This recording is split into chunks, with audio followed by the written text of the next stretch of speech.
Pada waktu melakukan proses pendaftaran SNBP itu ada beberapa tahap yang akan dilakukan oleh para peserta. Ini kira-kira tahapan besarnya adalah pertama melakukan login, kemudian nanti ada validasi data profil, kemudian pemilihan prodi, kemudian berikutnya adalah pengisian portofolio, pengisian prestasi, dan yang terakhir adalah finalisasi. Gitu. Nah, ini kalau kita lihat lebih detail lagi, yang pertama adalah login ya. Jadi para siswa bisa melakukan login melalui portal SNPMB. Jadi kemarin kalau pada waktu membuat akun sudah Suaranya menghilang, Pak Riza. Bu, masih terdengar? Ya, terdengar sekarang. Ya. Silakan lanjut.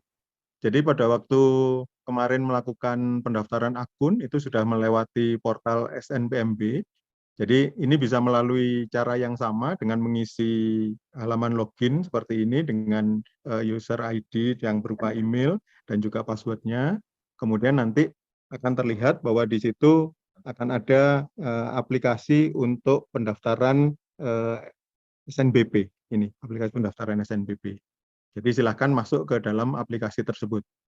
Nah, di sini kalau sudah masuk ke dalam aplikasi ini, oh ya, sebentar. Sebelum masuk ke sana, ini tadi Pak Budi sudah menyinggung persyaratan untuk diperbolehkan masuk ke dalam aplikasi. Yang pertama adalah tentunya harus punya akun SMPMB. Nah, setelah punya akun, syarat berikutnya adalah merupakan siswa eligible. Jadi kemarin pada waktu pengisian PDSS, sekolah menyatakan bahwa siswa tersebut eligible untuk mengikuti SNBP. Nah, kemudian berikutnya persyaratannya adalah nilainya ini sudah diisikan secara lengkap ya di PDSS. Yang melakukan pengisian ini juga sekolah. Nah, kemudian ada lagi bahwa siswa tersebut merupakan lulusan di tahun ini. Jadi bukan yang lulusan yang tahun sebelumnya ya. Jadi hanya untuk satu angkatan yang sekarang gitu. Nah, itu untuk masuk ke dalam halaman login ini, kemudian memilih aplikasi pendaftaran SNBP. Nah, setelah masuk ke dalam aplikasi, itu halaman pertama yang ditemui oleh siswa adalah seperti ini. Di halaman ini, itu Anda semua dipersilahkan untuk melakukan pengecekan apakah data-data ini semua ini sudah sesuai dengan yang kondisi yang sebenarnya begitu ya. Kalau harus ada perbaikan, ini silakan apa namanya dilakukannya di proses awal ya sebetulnya ya pada waktu kemarin pembuatan akun.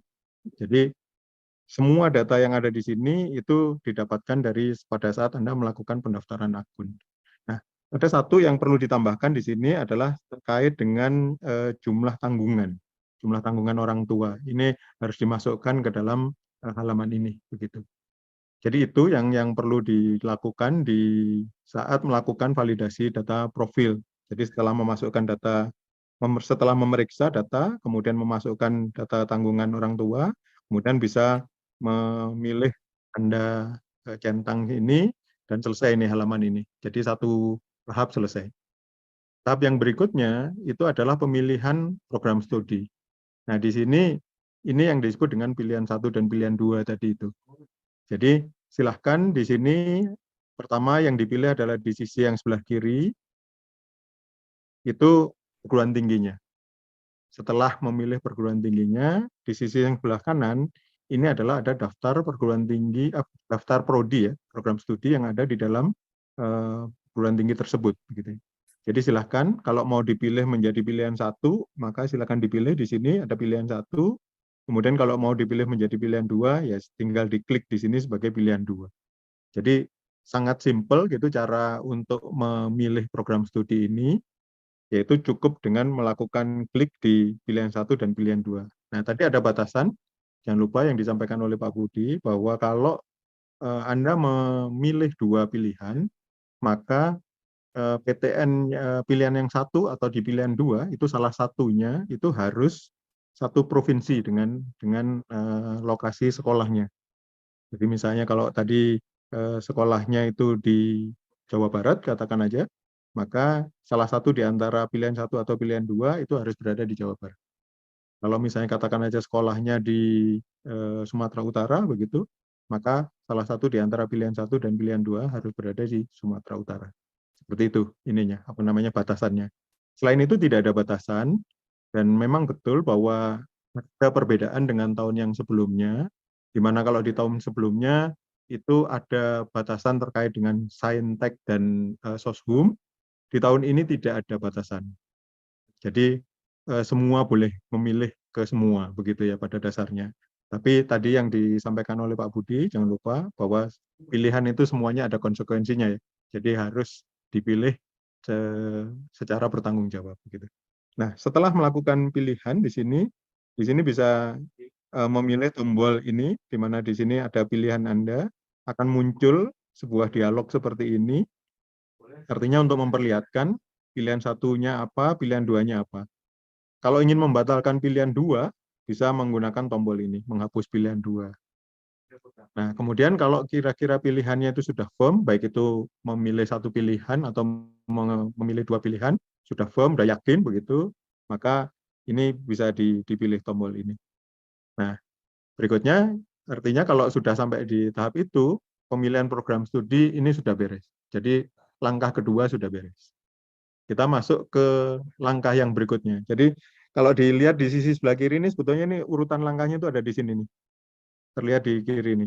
Mulai dari profil, pilihan prodi, kemudian portofolio, prestasi, dan finalisasi itu ada di kiri ini. Jadi silakan mengikuti apa namanya icon yang ada di sebelah kiri ini sudah langsung bisa nanti sampai beres begitu ya, sampai selesai. Nah, ini adalah yang ketiga, yaitu yang portofolio. Nah, ingat, portofolio ini hanya dibutuhkan bagi para siswa yang mendaftar di program studi olahraga atau seni. Nah, nanti kalau apa namanya ingin melihat apakah program studinya membutuhkan portofolio atau tidak, itu bisa dilihat di halaman yang sebelumnya. Di sini, ini akan terlihat di sisi sebelah kanan. Kalau misalnya katakan aja dia memilih pilihan satunya adalah ini, maka dia akan terlihat bahwa dia membutuhkan portofolio jenis ini, begitu. Kalau pilihan duanya yang ini, katakan aja ya seperti itu. Jadi di sebelahnya ada penjelasan terkait kebutuhan portofolio dari prodi tersebut. Nah, kemudian portofolionya itu akan di-upload di menu portofolio, begitu ya. Jadi bagi yang pilihan prodinya tidak membutuhkan portofolio, langkah ini tidak perlu dilakukan. Jadi langsung bisa masuk ke langkah berikutnya, yaitu apa namanya pengisian prestasi, begitu. Nah, bagi yang memilih program studi yang membutuhkan portofolio, di sini ada tampilan seperti ini di menu portofolio. Silahkan bagi yang ingin mendownload panduan dari bagaimana portofolio itu harus dibuat, harus diisi seperti ini, itu ada di sini. Nah, kemudian nanti silahkan dibuat ininya, apa namanya, file-file yang diperlukan. Ada yang membutuhkan file itu bentuknya presentasi, ada yang file yang membutuhkan bentuknya adalah video, dan seterusnya. Itu silahkan mengikuti panduan yang ada di sini. Sama saja sebetulnya panduan yang ada di sini ataupun di halaman yang tadi ditunjukkan oleh Bu Is di websitenya SNPMB yang bagian unduhan tadi, yang ada portofolio. Itu sama isinya. Jadi silahkan apa namanya mau mengakses yang mana akan ketemu dengan file yang sama, begitu ya. Nah, nanti ketika file portofolionya sudah siap, jadi silahkan di sini bisa melakukan unggah di sini. Kalau yang diminta itu ada 3 file dengan beberapa jenisnya, apa macam-macamnya apa, itu ya silahkan diikuti. 3 file tersebut diunggah gitu. Kalau yang memang diminta itu ada 2 file, ya silahkan diikuti gitu. Di petunjuknya ada. Nah, kemudian kami menerapkan apa namanya batasan limitasi setiap file itu ukurannya 100 mega. Jadi mohon diperhatikan bahwa kalau membuat video misalnya begitu dengan kualitas yang bagus begitu, ini ada batasan di sini untuk mengupload ke sistem ini gitu. Jadi silahkan diperhatikan, jangan sampai bablas nanti ukurannya gitu. Nah, kemudian berikutnya kalau misalnya katakan aja upload sudah dilakukan, melakukan unggah ini sudah dilakukan, maka para siswa itu bisa melakukan pengecekan. Mengecek apakah yang diunggah itu sudah sesuai atau tidak, itu dengan melihat tombol yang ada di sebelah kanan ini.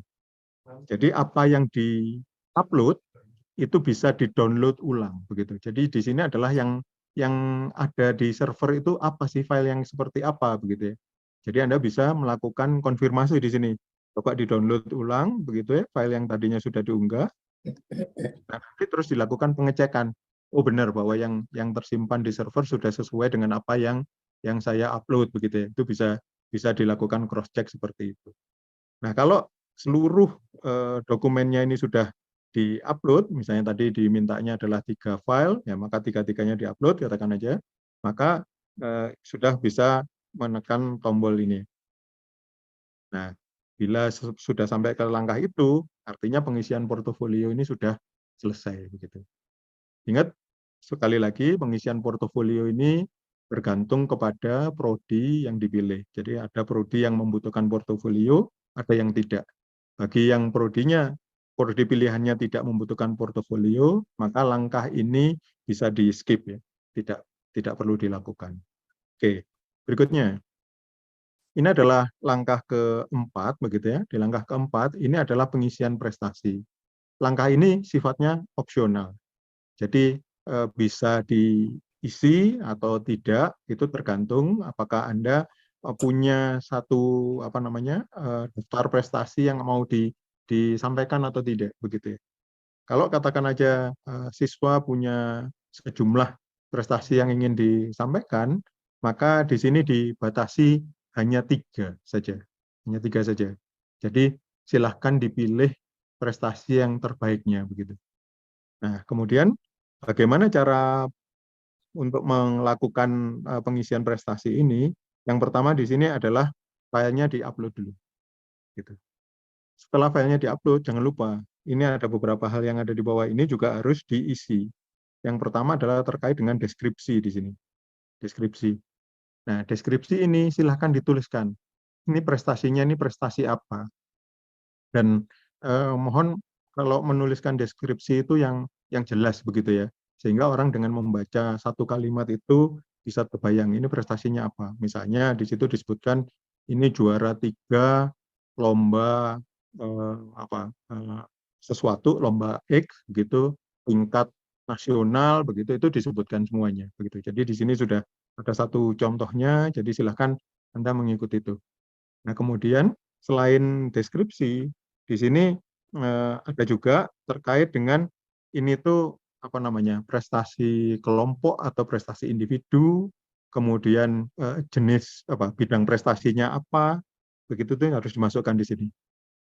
Nah, ini juga harus diperhatikan gitu. Jadi bidang prestasi yang bisa diupload ke SNBP ini itu terbatas. Tidak semua prestasi diperbolehkan untuk masuk begitu ya di sini. Jadi terbatas. Silahkan diklik di sini, cari yang sesuai. Kalau tidak ada yang sesuai berarti memang prestasi itu tidak dipertimbangkan dalam konteks SNBP gitu ya. Jadi jangan memaksakan gitu. Jadi di sini ada bidang prestasi yang perlu dipilih ya. Kemudian yang berikutnya ini ada tingkatan. Jadi kalau misalnya lomba, katakan aja apakah lombanya itu tingkat internasional atau nasional atau tingkat provinsi, atau yang paling rendah itu yang bisa dimasukkan ke sini adalah tingkat kabupaten kota. Kabupaten kota. Jadi bagi yang punya prestasinya di bawah prestasi kabupaten kota, katakan aja ada lomba sesuatu di tingkat kecamatan atau di tingkat sekolah itu sendiri. Nah, di sini tidak perlu di-upload ya, karena di sini tidak merupakan suatu prestasi yang dipertimbangkan dalam seleksi SNBP begitu. Nah, oke. Nah, di sini juga perlu diperhatikan bahwa di sini file yang diunggah ini tipenya bisa bentuknya PDF, bisa PNG, JPG, silakan dipilih mana yang lebih cocok. Jadi kalau misalnya memang punya piagam atau sertifikat, silakan difoto begitu, nanti mungkin jadinya JPG, ya sudah diupload. Tapi ya, sekali lagi ini batasan 100 meganya juga berlaku begitu ya. Jadi jangan mengupload file yang ukurannya terlalu besar. Untuk satu halaman sih saya kira ini sudah cukup besar ya, 100 mega begitu ya. Itu yang langkah keempat yang perlu dilakukan. Kemudian yang berikutnya ini adalah langkah yang penting, jangan lupa begitu ya. Jangan lupa Karena Anda kalau tidak melakukan langkah ini, artinya Anda dianggap tidak ikut ya di dalam SNBP ini, gitu ya. Jadi ini adalah tahap finalisasi. Di tahap finalisasi akan ketemu dengan halaman seperti ini. Jadi silahkan dibaca betul-betul ini. Di sini nih ada apa namanya disclaimer yang menyatakan bahwa Anda itu memilih prodi apa sebagai pilihan 1, prodi apa sebagai pilihan 2, dan kemudian di bawahnya di sini ada konsekuensi atas pilihan itu. Jadi kalau Anda diterima tapi tidak Anda tidak daftar ulang ya gitu ya, maka ada sanksinya. Jadi harus diterima. Kalau diterima Anda harus daftar ya. Jadi tidak boleh tidak mendaftar. Gitu. Nah, apa namanya? Jadi ini punya konsekuensi terhadap kelanjutan dari studi Anda gitu ya. Juga punya konsekuensi terhadap sekolah ya. Begitu.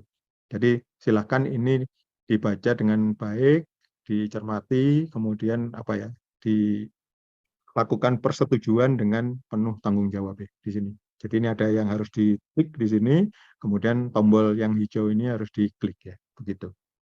Nah, setelah melakukan finalisasi, jangan lupa bahwa Anda di tahap yang terakhirnya adalah Anda bisa melakukan download atau unduh kartu peserta. Nah, kartu peserta ini kira-kira bentuknya seperti ini, itu merupakan bukti kepesertaan Anda di SNBP gitu ya. Jadi kalau belum punya kartu peserta ini, artinya ya Anda belum terdaftar ya gitu ya di SNBP begitu ya. Seperti itu. Jadi tahapan finalisasi ini adalah tahap yang cukup penting. Sekali lagi, jadi jangan sampai tidak dilakukan. Karena kalau tidak dilakukan, artinya Anda tidak mengikuti seleksi ini begitu.